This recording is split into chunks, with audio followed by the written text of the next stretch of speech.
ವೀಕ್ಷಕರಿಗೆಲ್ಲ ನಮಸ್ಕಾರ. Welcome to my YouTube channel. Zee Kannada ವಾಹಿನಿಯಲ್ಲಿ ಪ್ರಸಾರವಾಗ್ತಿರುವಂತಹ ಕರ್ಣ ಧಾರಾವಾಹಿಯು ತನ್ನ ಕಥೆಯನ್ನು ಯಾವ ರೀತಿ ಸಾಕ್ತಾ ಇದೆ ಅಂತ ನೀವು ಕೂಡ ನೋಡಿದ್ದೀರಾ. ಇನ್ನು ಕರ್ಣ ಧಾರಾವಾಹಿಯು ರೋಚಕ ತಿರುವುಗಳೊಂದಿಗೆ ತುಂಬಾ ಇಂಟ್ರೆಸ್ಟಿಂಗ್ ಆಗಿ ಕತೆ ಸಾಕ್ತಾ ಇದೆ. ಹಾಗೆಯೇ ಇವತ್ತಿನ ಸಂಚಿಕೆಯಲ್ಲಿ ಏನಾಗುತ್ತೆ ಅಂತ ನೋಡೋದಾದರೆ, ಒಂದು ಕಡೆ ನಿತ್ಯ ಅವರ ಎಂಗೇಜ್ಮೆಂಟ್ಗೆ ಸಿದ್ಧತೆ ಎಲ್ಲ ನಡೀತಾ ಇದೆ. ಹಾಗೆಯೇ ಕರ್ಣ ಮನೆಯಿಂದ ಕರ್ಣನ ಅಜ್ಜಿ, ಅಮ್ಮ ಹಾಗೆ ತಂಗಿ, ತನ್ನ ಅತ್ತೆ ಕೂಡ ಬಂದಿದ್ದಾರೆ. ನಿತ್ಯಾಳ ನಿಶ್ಚಿತಾರ್ಥಕ್ಕೆ ಬೇಕಾಗಿರುವಂಥ ಸಾಮಗ್ರಿಗಳನ್ನ ತರೋದಕ್ಕೆ ಕರ್ಣ ಮತ್ತು ನಿಧಿ ಹೊರಗಡೆ ಹೋಗ್ತಾರೆ. ಹಾಗೆಯೇ ಶಾಪಿಂಗ್ ಕೂಡ ಮಾಡಿಕೊಂಡು ಬರ್ತಾರೆ. ಹಾಗೆಯೇ ಶಾಪಿಂಗ್ ಮುಗಿಸಿ ಮನೆ ಕೂಡ ಬರ್ತಾರೆ. ನಿತ್ಯ ಮನೆಗೆ ಬಂದಿರುವಂತಹ ಕರ್ಣನ ಮನೆಯವರಿಗೆಲ್ಲ ನಿತ್ಯ ಮನೆಯಲ್ಲೇ ಊಟ ಅಂತಲೇ ಹೇಳ್ಬೋದು.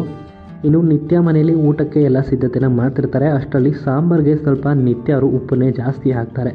ಅದನ್ನು ನೋಡಿದಂಥ ನಿಧಿ ಸಾಂಬಾರ್ಗೆ ಇಷ್ಟೊಂದು ಉಪ್ಪು ಹಾಕ್ತಾರ ಅಂತಲೂ ಕೂಡ ಕೇಳ್ತಾರೆ. ಅಷ್ಟರಲ್ಲಿ ಅಲ್ಲೇ ಇದ್ದಂಥ ಕರ್ಣ ಸಾಂಬಾರ್ಗೆ ಉಪ್ಪು ಹಾಕಿದ್ರೆ ಏನಾಗಲ್ಲ ಅಂತ ಹೇಳಿ ಆಲೂಗೆಡ್ಡೆನ ಕಟ್ ಮಾಡಿ ಸಾಂಬಾರನ್ನ ಸರಿ ಮಾಡ್ತಾರೆ.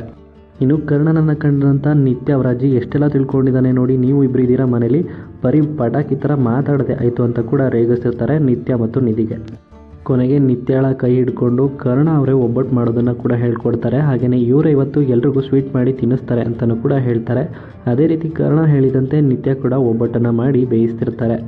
ಹಾಗೆಯೇ ಇದನ್ನು ಚಾಲೆಂಜ್ ಆಗಿ ತಗೊಂಡು ಒಬ್ಬಟ್ಟನ್ನ ಮಾಡಿ ಅಂತ ಕೂಡ ಕರ್ಣ ಸ್ಫೂರ್ತಿಯನ್ನು ನೀಡ್ತಾರೆ. ಇದೆಲ್ಲ ಆದ ಬಳಿಕ ನಿತ್ಯಗೆ ಫೋನ್ ಕೂಡ ಬರುತ್ತೆ, ನಿಮ್ಮ ಡ್ರೆಸ್ ಡೆಲಿವರಿ ಆಗಿದೆ ಅಂತ. ಅಲ್ಲೇ ಇದ್ದ ಕರ್ಣ ಏನಂತೆ ಅಂತ ಕೂಡ ಕೇಳ್ತಾರೆ. ಡ್ರೆಸ್ ಡೆಲಿವರಿ ಆಗಿದೆಯಂತೆ, ಆದರೆ ಮನೆಗೆ ಯಾವುದೇ ರೀತಿಯ ಪಾರ್ಸಲ್ ಬಂದಿಲ್ಲ ಅಂತ ನಿತ್ಯ ಹೇಳ್ತಾರೆ. ಎಲ್ಲೋ ಸಣ್ಣ ಕನ್ಫ್ಯೂಷನ್ ಆಗಿದೆ ಅಂತ ಕರ್ಣ ಇಲ್ಲಿ ಹೇಳ್ತಾರೆ. ನಿಮಗೆ ಯಾವುದು ಚಿಕ್ಕ ವಿಷಯ ಅನಿಸುತ್ತೋ ನಮಗೆ ಅದು ದೊಡ್ಡ ವಿಷಯನೇ ರೀ ಅಂತ ಕರ್ಣನ ಮೇಲೆ ನಿತ್ಯ ಕೂಗಾಡ್ತಿದ್ದಾಳೆ. ಕರ್ಣನ ಮನೆಯವರೇ ಇದ್ದರೆ ನಿತ್ಯ ಜೋರಾಗಿ ಗಲಾಟೆಯನ್ನು ಕೂಡ ಮಾಡ್ತಿದ್ದಾರೆ. ಇನ್ನು ನಿತ್ಯ ಹೇಳಿರುವಂಥ ಡ್ರೆಸ್ ಕೋಡ್ಗಳು ಕರ್ಣನಿಂದ ನಿಧಿಯ ಮನೆಗೆ ಮತ್ತೆ ಸೇರುತ್ತಾ ಅಂತ ಎಪಿಸೋಡ್ನಲ್ಲೇ ಕಾದು ನೋಡಬೇಕಾಗಿರುವಂಥದ್ದು. ಹಾಗೆಯೇ ನಿತ್ಯ ಎಂಗೇಜ್ಮೆಂಟ್ ತೇಜಸ್ ಜೊತೆನೇ ನಡೆಯುತ್ತಾ ಅಥವಾ ಕರ್ಣನ ಜೊತೆ ನಡೆಯುತ್ತಾ ಅಂತ ಮುಂದಿನ ಸಂಚಿಕೆಯಲ್ಲೇ ಕಾದು ನೋಡಬೇಕಾಗಿದೆ. ಯಾಕಂದರೆ ಟ್ವಿಸ್ಟ್ ಅಂತೂ ಖಂಡಿತ ಇದ್ದೇ ಇದೆ, ಯಾವ ರೀತಿ ಅಂತ ಕಾದು ನೋಡಬೇಕಾಗಿದೆ. ಇನ್ನು ಈ ವಿಡಿಯೋ ನಿಮ್ಗೆ ಇಷ್ಟ ಆಯಿತು ಅಂದರೆ ವಿಡಿಯೋಗೆ ಲೈಕ್ ಮಾಡಿ.